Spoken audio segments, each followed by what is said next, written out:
Hey guys, how you doing? I'm Kent Tilley, and today I'm going to walk you through a real situation I just went through with a couple of potential clients, and I have done their full overall financial plan, but today I'm going to walk through a strategy that we had to have another meeting for in this case the wife's sort of income options in retirement. It's going to deal with something that is a potential RSP meltdown using what is called a GIC ladder. So I think this might be interesting for a lot of people that are market hesitant, trying to figure out when to time CPP and OAS. It's not that unique of a situation, and I'll just walk you through it. If you like the video, please subscribe. If you want us to walk you through a situation like this, do a full plan for you, please reach out anytime at info@k4financial.ca. I have to do this video again because I did it last week. I was COVID positive last week. I looked super pale and absolutely terrible. And the quality of the video on this new setup wasn't very good. So hopefully it's better on this one. Sorry, I need new K4 hats. So I'm just going to walk you guys through this. Like I said, this is just part of the plan, but it was the one thing that I needed to go over with her in this case, for her to make a decision. The rest of the planning stuff with her husband's income, as he's still working, has some savings, has some other investments, that's a different part of the story. So let's get to it. This is hard to see, but their situation, she's a 65-year-old female. She just retired this year. She was a teacher. She has a pension income of $4,000 a month, max CPP income, max OAS income, and $125,000 roughly in her RSP. And now we get into the assumptions. I have to make assumptions when I do a financial plan. They told me to plan for a life expectancy of 90 years old. It's sort of my default age unless somebody tells me otherwise. The rate of return that I've used is 5%. I'll do a video soon on Financial Planning Standards Council's assumptions guidelines. This is close to what they're saying for sort of a balanced or a little bit over balanced portfolio. And the inflation rate I used was 2%. I know inflation's way higher than that. They just changed the inflation rate assumption. We're supposed to use 2.1, realizing that this is like a 10-year time horizon. Inflation has been much lower than 2% for the previous 10 years. Obviously, inflation's much higher right now, but I'm not going to assume an 8% rate of inflation, just like I'm not going to assume a 14% rate of return because everybody saw great returns last year. Because if we just did it based on 1 year, then it would be just silly all the time. And obviously that can change. So I'm going to walk through 3 options that I thought of for her. Option 1's the simplest. It's not a bad option. I think a lot of people would probably do this option. They might not exactly RRIF, but they would probably pull money out of their RSPs kind of when they wanted it or needed it, and really not have a strategic plan in place for that. Well, what I've done is I've said, okay, here's her 4 streams of potential income. She wanted to make it complicated for me and talk about the idea of working. She was a teacher. She thought about subbing from time to time. I'm not going to talk about that, but that threw a little wrench in the plan, makes it a little bit trickier year to year, but that's totally okay. These are things that we can deal with, and it's a good problem to have more money. So, but not that they need it. She's in very good shape, as you can see, because of the pension, CPP, and OAS. She didn't need to save that much extra. She would have been fine without saving any extra, to be honest, but She's got some, so let's make it work for her. So my assumption here was that she decided to just RRIF now, assuming a 5% long-term rate of return, 2% inflation. That's roughly a 3% real rate of return. Allows her to pull out $593 a month indexed to inflation from 65 until 90. She's got full CPP now if she takes it of $1,253 a month. Full OAS now if she decides to take it of $642 a month, for a grand total of $6,488 per month indexed to inflation. Really good. I mean, after tax, she's probably taking home more than she was when she's working. She's not contributing to a whole bunch of things in her pension anymore, so she's in really good shape. And I haven't done any tax planning with her situation because all 4 of her sources of income in this case are 100% taxable. So she's got no TFSA, she's got no non-registered, she has no cash. So every dollar that she gets is fully taxable, so there's no real tax planning to do in her case. So kind of simplifies things a little bit. Option 2, I didn't do it exactly like, the deadlines which suggest, but I'll talk about it, and I just kind of wanted to make it easy. This is my least favorite option, even though it potentially pays the most amount of money over a lifetime. I'll talk about why I don't like it soon. I think you guys will hopefully agree, but you never know.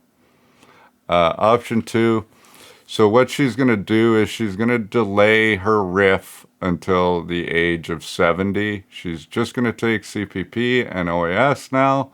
Her pension she has to take right now. She's got a total income of $5,895 per month between the ages of 65 and 70. She could delay the RRIF all the way to the end of the year that she turns 71.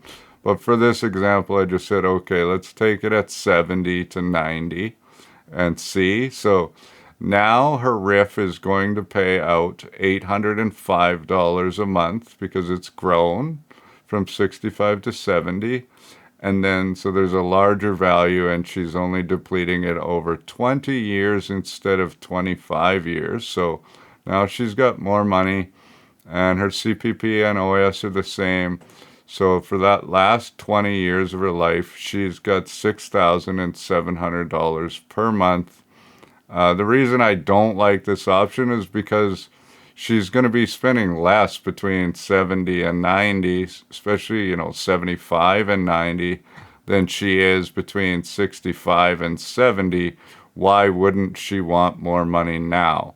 That's why I like option 3 the best, because it sort of maximizes the money now, but evens it out over time without, doing too much damage.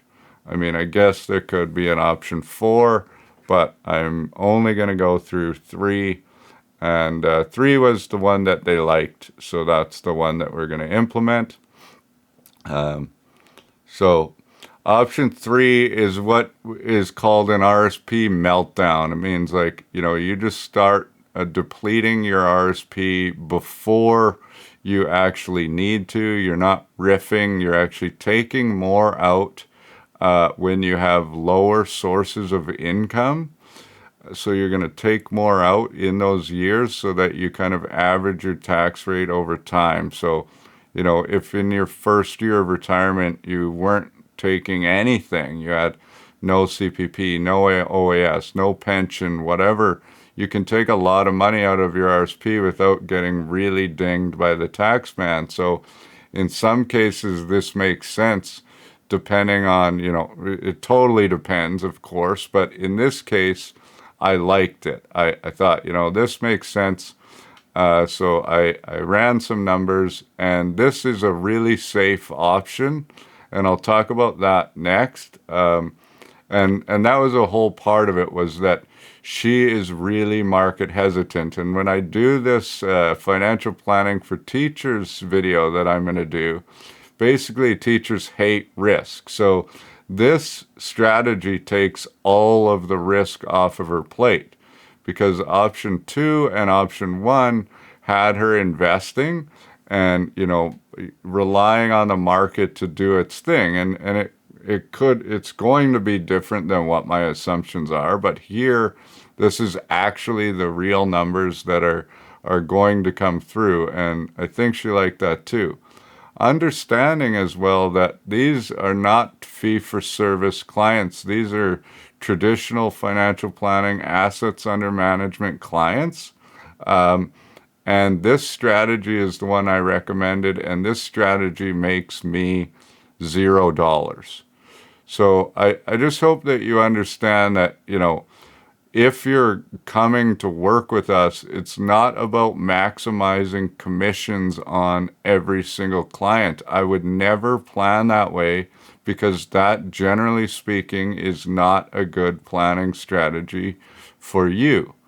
My thought process has always been, if I do good planning for people over time, I will do just perfectly fine. I will be fairly compensated over time, and you will be better off, and we'll have a better relationship built on trust rather than me trying to sell crap all the time.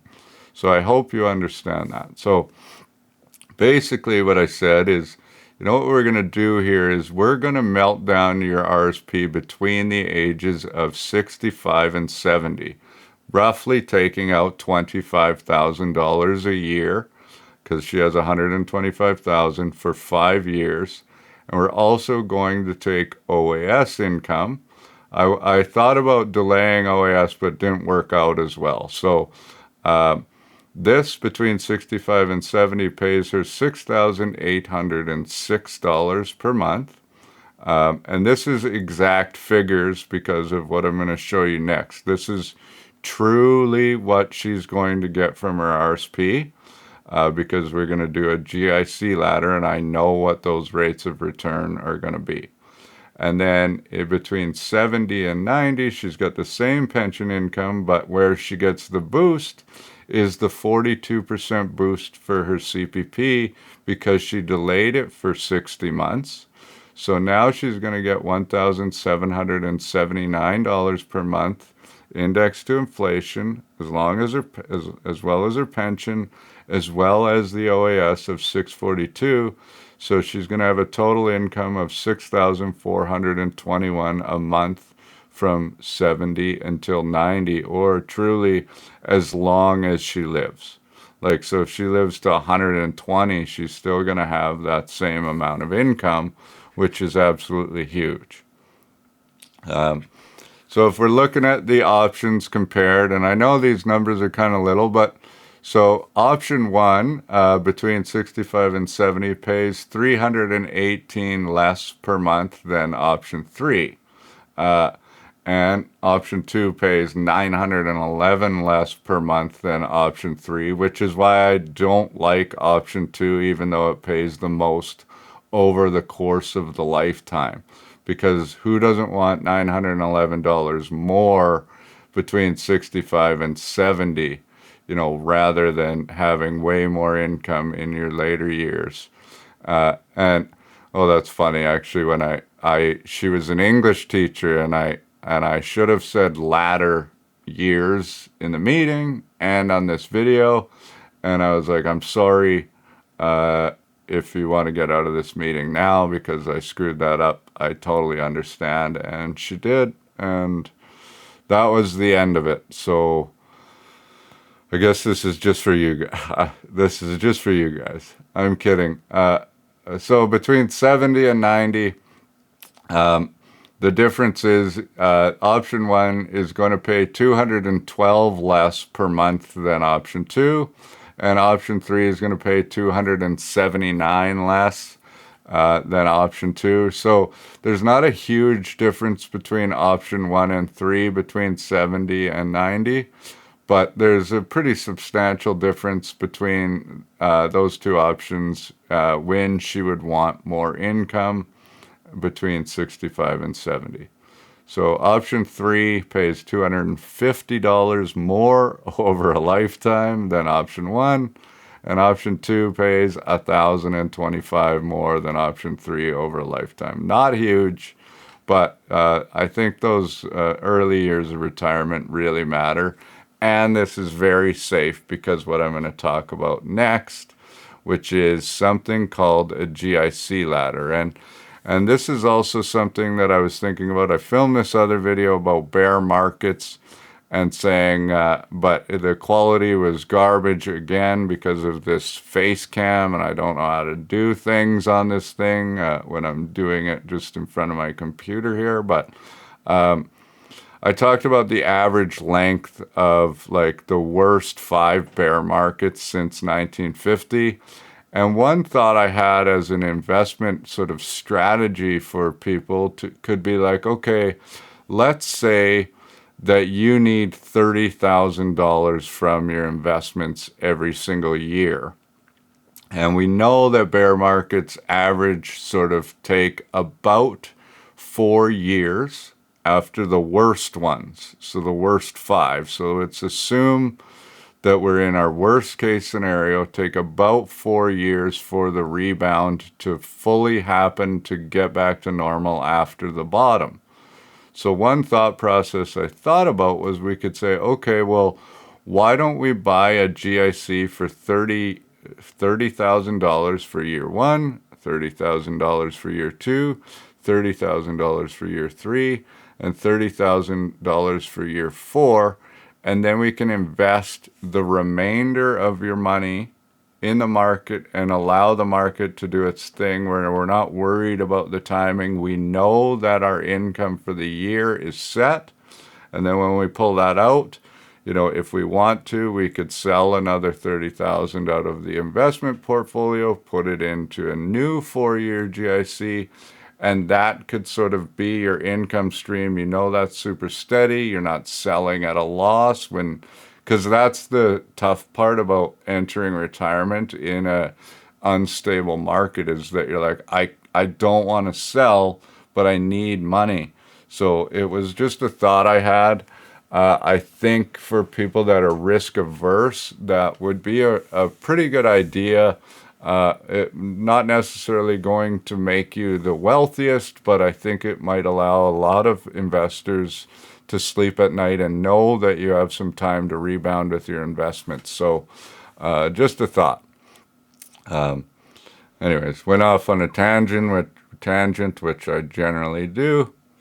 What? Oh my goodness. That is, sorry. How did I do this? Was it? Yep. Okay. Anyway, all right. So we're into the GIC ladder. The best ones that I could find were at a company called Oaken Financial. I don't deal with them. I don't know anything about them. I know that they have the best GIC rates right now. So in year 1, I'm just going to take $25,000 in cash and withdraw it. You could put it in a high interest savings account and say, okay, I'm just going to peel it out when I need it. And then for year 2, we're going to buy a 1-year GIC worth $25,000. And the 1-year GIC rate, when I did this video, they may have changed. GIC rates are changing fairly rapidly as interest rates are changing and they're becoming more competitive, and they actually pay a little bit of money now, which is nice. So 3.15%, she's going to make $788 on that GIC. For year 3, she's going to get a 2-year GIC that pays out 3.8%. She's going to make $1,900 on that. Year 4, a 3-year GIC worth $25,000.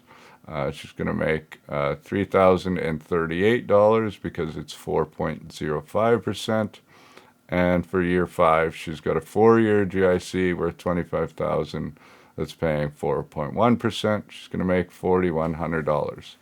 Something with GICs, generally speaking, And I don't know that this is always the case, but one thing about it is that the interest isn't compounded with GICs. So that's not the same as getting 4.1% on, a rate of return where investments are rebuying themselves and compounding on each other. So that's going to make a little bit of a difference for like what your average rate of return is over those years, because it's lower than 4.1% because it's only paying 4,100. Bonds are somewhat the same, where if a bond is going to pay out 5% or whatever per year, well, it's only paying 5%. It's not buying a new part of the bond with the money that came out. So the income is just income. It's not rebuying more of a GIC. So that is that her plan in a nutshell. Like I said, it could be a little bit more complicated because she might go to work. That will rearrange things. There's actually some tax planning that could go into things.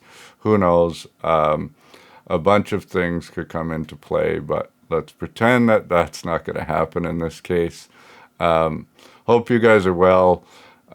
Keeping safe. Go Oilers.